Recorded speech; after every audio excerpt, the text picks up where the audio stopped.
गसाइगावआव थाद'गैयै अखानि जाहोनाव दैबाना। गोबाव समनिफ्रायनो जुब जुब अखा हानाय जाहोनाव गोबां जायगायाव दैबानाजों गोबां खस्थ' मोनदों। गसाइगावआव मदाथि दैनि दुखोनायाव गसाइगाव नोगोराव मानसिफोरनि न'खर न'खर दै हाबनानै गोबां खस्थ' मोनदों गसाइगाव हाब्रुबिलनि थागिबिफोरा। दैबाना लोमफब जानानै 30 नं राजा लामायावनो प्लास्टिक खोंनानै थाहैदोंमोन हाब्रुबिलनि सुबुंफोरा।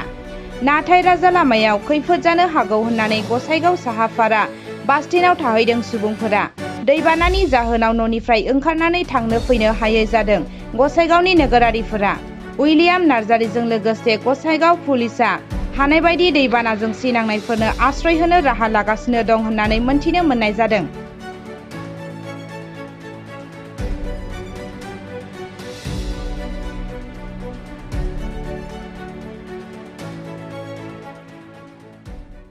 আমাৰ ইয়াত পানী হৈছে। কোনটো জায়গা হয়? এইটো গসাইগাঁও জয়নগৰ 4 নম্বৰ ৱাৰ্ড। কিমান মানুহৰ ঘৰত পানী সোমাইছে? বহুত মানুহৰ ঘৰত পানী সোমাইছে। বহুত মানুহৰ ঘৰত।